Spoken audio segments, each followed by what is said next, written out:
الحمد لله الحنان المنان الذي خلق الإنسان وعلمه البيان والصلاة والسلام على رسوله سيد الإنس والجان وعلى آله وأصحابه ذوي الخير والإحسان أما بعد فأعوذ بالله من الشيطان الرجيم بسم الله الرحمن الرحيم اليوم أكملت لكم دينكم وأتممت عليكم نعمتي ورضيت لكم الإسلام دينا صدق الله مولانا العظيم۔ بارگاہ رسالت معاب صلی اللہ تعالیٰ علیہ وسلم میں درود پاک کا ہدیہ پیش کریں۔ اللہم صل علی سیدنا و مولانا محمد معدن الجود والکرم وآلہ واصحابہ الکرام وابنہ الکریم وبارک وسلم صلاة دائمة سرمدا ابدا۔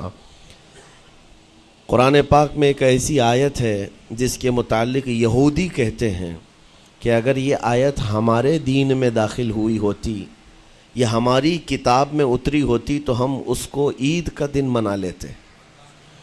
یہودی یہ کہتے ہیں اس آیت کا نزول اگر ہماری کتابوں میں ہوا ہوتا تو جس دن یہ آیت اتری اس دن کو ہم عید کا دن منا لیتے۔ وہ آیت کون سی ہے؟ وہی میں نے آج آپ کے سامنے تلاوت کی ہے۔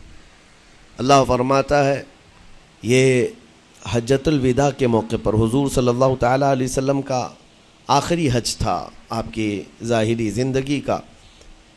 اس دن یہ آیت نازل ہوئی تھی اور حضور اکرم صلی اللہ تعالیٰ علیہ وسلم نے اپنا حج مکمل کر کے ارشاد بھی فرمایا تھا کہ آج کے بعد ہو سکتا ہے کہ میں اس جگہ پر تم سے دوبارہ ملاقات نہ کروں۔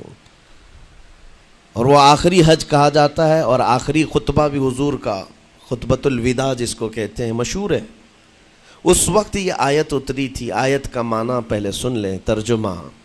رب تعالیٰ فرماتا ہے الیوم اکملت لکم دینکم واتممت علیکم نعمتی، آج کے دن میں نے تمہارا دین مکمل کر دیا اور میری نعمتیں پوری اتار دیں۔ ورضیت لکم الاسلام دینا، اور تم کو اسلام دے کر میں راضی ہوا۔ یہ آیت ہے۔ کسی بھی دین کے بارے میں یہ دعویٰ نہیں ہے کہ وہ پورا کمپلیٹ ہے سوائے اسلام کے۔ پہلے جتنے دین آتے رہے بعد میں اور اس میں شوشہ تھا کہ آخری نبی آنے والے ہیں، شریعت پھر بدلے گی۔ موسیٰ علیہ السلام کا زمانہ آیا، ان کی شریعت تھی، پھر اس کے بعد زمانہ تبدیل ہوا، عیسیٰ علیہ السلام کا دور آیا، شریعت بدلی ہے۔ عقیدہ نہیں بدلتا، شریعت یہ لا کو کہتے ہیں، قانون، قوانین بدلے جاتے رہے۔ آدم علیہ السلام کی شریعت میں الگ قوانین تھے، نوح علیہ السلام کی شریعت میں قانون الگ تھے، بدلتی گئی شریعتیں، لیکن آ کر سٹاپ ہو گئی حضور پاک صلی اللہ علیہ وسلم کے اس دین پر۔ اور پھر رب تعالیٰ نے فرمایا اب دین کمپلیٹ ہو گیا، اب شریعت نہیں بدلی جائے گی قیامت تک، اس میں رد و بدل نہیں ہوگا۔ جو حرام ہے وہ قیامت تک حرام رہے گا، جو حلال ہے وہ قیامت تک حلال رہے گا۔ اب کوئی دنیا میں نہیں آئے گا جو اس شریعت میں کوئی نیا حلال پیدا کرے، نیا حرام پیدا کرے۔ حضور اکرم صلی اللہ تعالیٰ علیہ وسلم کا یہ دین کمپلیٹ ہے، مکمل ہے۔ اب آپ سنیے، قرآن پاک نے جب یہ فرما دیا کہ دین مکمل ہو گیا، یہ وعدہ، یہ دعویٰ کسی اور دین میں نہیں ہے، صرف اور صرف اسلام میں ہے کہ یہاں پیدا ہونے سے لے کر کے وفات تک کے مسئلے اللہ تعالیٰ نے تمہیں بیان کر دیے۔ وَلَا رَطْبٍ وَلَا يَابِسٍ إِلَّا فِي كِتَابٍ مُبِينٍ، کوئی خشکی کی چیز بھی نہیں ہے، کوئی تری کی چیز بھی نہیں ہے جس کو قرآن نے بیان نہ کیا ہو۔ رب تبارک و تعالیٰ نے ساری چیزیں بیان فرما دی، تمہاری شریعت کمپلیٹ ہے۔ آج تمہیں اپنی زندگی گزارنے کے لیے لا، قانون کسی ایرے غیرے کے پاس سے لینے کی ضرورت نہیں۔ اسلام ہر قانون تمہیں دیتا ہے، چاہے بچوں کے معاملات ہوں، چاہے جوانوں کے معاملات ہوں، شوہر بیوی کے حقوق ہوں، ماں باپ کے حقوق ہوں، استاد شاگرد کے معاملات ہوں، پڑوسیوں کے حقوق ہوں، تجارت کے، لین دین کے، نکاح کے، خلا کے، عدت کے، طلاق کے، سارے مسائل پورا کا پورا تفصیل کے ساتھ اسلام تمہیں دیتا ہے۔ اس طرح کا کوئی لا پوری دنیا میں نہیں ہے جس طرح اسلام کے پاس ہے۔ ظاہر سی بات ہے جب اسلام کے پاس اتنا بڑا مکمل نظام ہوگا تب تو پھر یہ ٹارگٹ نمبر 1 پوری دنیا میں ہوگا ہی ہوگا۔ یوں ہی اسلام سے لوگ نہیں چڑھتے، یوں ہی اسلام سے نہیں نفرت کرتے۔ ظاہر سی بات ہے کہ حسینوں سے ہی حسد ہوتا ہے، کوڑی سے کون حسد کرے گا؟ جس کو کوڑ کی بیماری ہو اس سے کوئی حسد نہیں کرتا۔ ایک حسین دوسرے حسین سے بھی نفرت کرتا ہے، حسد کرتا ہے، یا کم صورت والا اچھی صورت والے سے حسد فطری طور پر کرتا ہے۔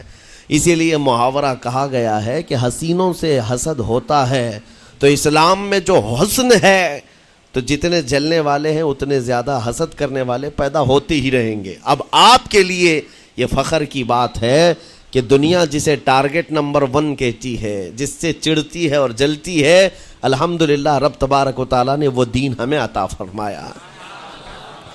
وہ اس لیے نہیں ہے کہ لوگوں کے چڑھنے کی وجہ سے میں فخر کر رہا ہوں، اس لیے کہ میرے دین کے علاوہ کوئی دین ایسا نہیں جو یہ دعویٰ کر سکے کہ ہم کمپلیٹ لا رکھتے ہیں، صرف اور صرف اسلام کے پاس ہے۔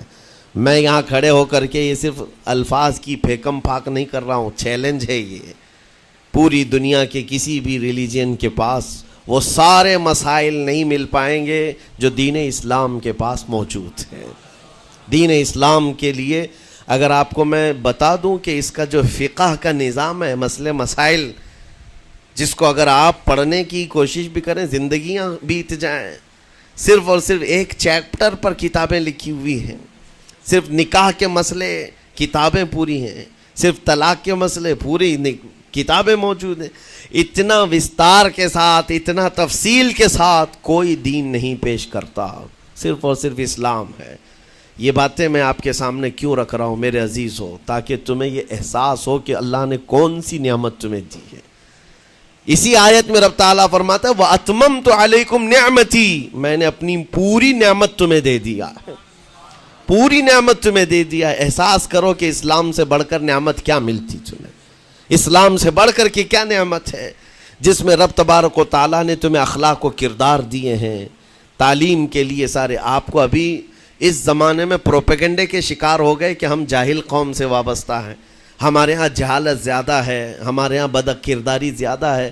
یہ عوام کو دیکھ کر کے لوگوں نے پروپیگنڈا بنایا، ورنہ تو ان کی حالت یہ تھی 18ویں صدی تک یورپ والوں کو روڈ بنانے کا طریقہ بھی نہیں معلوم تھا، اسلام نے سکھایا ہے۔ ان کو پارلیمنٹ میں بیٹھنے کا قانون نہیں معلوم تھا، اسلام نے قانون عطا کیے ہیں۔ ان کو عدالت چلانے کے معاملے معلوم نہیں تھے، اسلام نے پوری کتابیں پیش کی ہیں۔ اٹلی اور ڈنمارک جو آج یورپ کی کنٹریز میں شامل ہوتے ہیں، یہاں کے بادشاہوں کے بچے اسلامی علماء کے پاس اندلس میں پڑھنے کے لیے جاتے تھے، عیسائیوں کے، دوسروں کے، انگریزوں کے بچے، اور جب پڑھ کر کے آتے تھے اٹلی اور ڈنمارک میں واپس، تو پورے لوگ ان کو دیکھنے کے لیے بھیڑ لگاتے کہ یہ علماء اسلام سے پڑھ کر کے آ رہے ہیں۔ دنیا کو قلم پکڑنا سکھایا ہے اسلام نے۔ آپ کو ابھی میں اس موضوع پر نہیں بات کر رہا ہوں جو اسلام نے پوری دنیا کو دیا ہے۔ آج یہ جو گھڑی دیکھتے ہیں نا ہر جگہ پوری دنیا کا ٹائم، سب سے پہلے مسلم علماء نے اس کو ایجاد کیا ہے۔ دنیا کو ٹائم دیکھنے کا طریقہ اسلام نے سکھایا ہے۔ آپ کو ایک دو نہیں، آج پوری دنیا میں میڈیکل سرجری جو بھی ہوتی ہے، آپ کو پتہ ہے چیر پھاڑ کرنا ہر جگہ ضروری ہو گیا ہے، آپریشن تھیٹر، ساری دنیا جو سرجری کرتی ہے اس کے بیسک قانون بو علی سینا اسلامی عالم کے لکھے ہوئے ہیں۔ آج بھی امریکہ کی یونیورسٹی میں یہ کتاب داخل ہے، کیلیفورنیا میں۔ اسلامی علماء نے جو پوری دنیا کو دیا ہے وہ ایک الگ ٹاپک ہے۔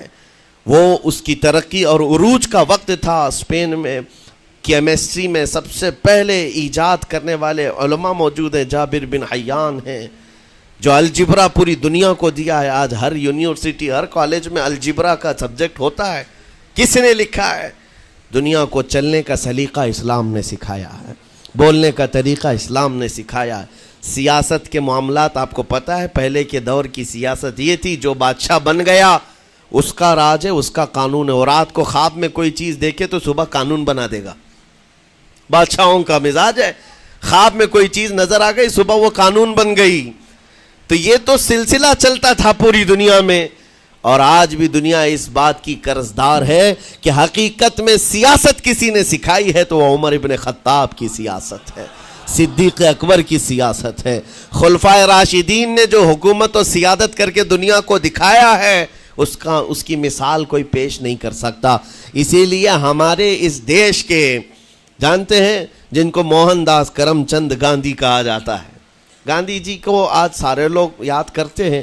گاندھی نے یہ کہا ہے اپنے دور کے حکومت چلانے والوں کو مثال اگر کوئی دے سکتا ہوں تو ابو بکر اور عمر کی دے سکتا ہوں، کیونکہ یہ کالپنائیں نہیں ہیں، یہ خیالی نہیں ہیں، یہ فیلڈ میں اترے ہوئے لوگ ہیں۔ وہ صدیق اکبر اسلام نے دیا ہے جس نے پوری دنیا کو فاقہ کشی میں خود رہ کر کے لوگوں کی بھوک مٹانے کا سلیقہ عطا کیا ہے۔ اس عمر ابن خطاب کو اسلام نے دنیا میں پیش کیا ہے جس عمر فاروق کا حال یہ ہے پورا مدینہ رات کو سوتا ہے اور یہ خلیفہ وقت گلیوں میں گشت کر رہا ہوتا ہے کہ کوئی بھوکا نہ سو رہا ہو۔ آپ کو پتہ ہے وہ عمر ابن خطاب رات کے وقت گزرتے ہوئے ایک گھر کے قریب سے جا رہے ہیں تو دیکھا ایک مرد باہر بیٹھا ہوا ہے، اندر سے رونے کی آواز آ رہی ہے۔ اس کے مرد سے پوچھا آپ نے، وہ نہیں پہچانتا تھا، آپ کبھی حجاب ڈالتے کبھی پردہ ڈالتے اور رات کو گلیوں میں مدینے کے گشت کر رہے ہوتے۔ اس مرد سے پوچھا کیا معاملہ ہے؟ کہا کہ میری بیوی کے بچے کی ولادت کا وقت قریب آ گیا ہے، درد ذہ میں مبتلا ہے اور گھر میں کوئی نہیں ہے، تکلیف ہے۔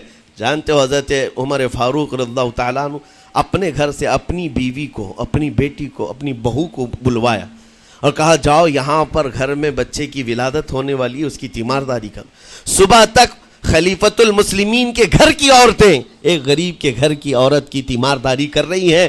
جب بچے کے ولادت کی آواز آئی سب سے پہلے مبارکبادی دینے والے عمر ابن خطاب ہیں۔ اس سے کہتے بھائی تمہیں مبارک ہو، اللہ نے بیٹا عطا فرمایا۔ وہ خوش و خرم ہے کہ میرا کوئی رشتہ دار نہیں ہے، اجنبی رات کو آیا ہے اور مجھے مبارکبادی بھی دیا، میرے گھر کے سارے کام کاج بھی اٹھا لیا اور اپنی پیٹھ پر گھر سے بوریا لا کر کے آٹے اور راشن کا اس گھر میں پہنچایا اور کہا خوش و خرم رہو، اللہ نے تمہارے گھر میں برکت دی ہے۔ صبح اٹھ کر کے وہ لوگوں کو بتا رہا ہے اللہ نے رات کو ایک عجیب فرشتہ بھیجا، میرے گھر میں اکیلی عورت تھی، درد ذہ میں مبتلا تھی، 3 عورتیں بھی آئی اور ایک مرد بھی آیا، رات بھر میرے ساتھ بیٹھا رہا، مجھے کھلایا پلایا بھی، میرے گھر کی تیمارداری بھی کر کے گیا۔ لوگوں نے کہا جانتے ہو کون تھا وہ؟ عمر ابن خطاب امیر المومنین تھے۔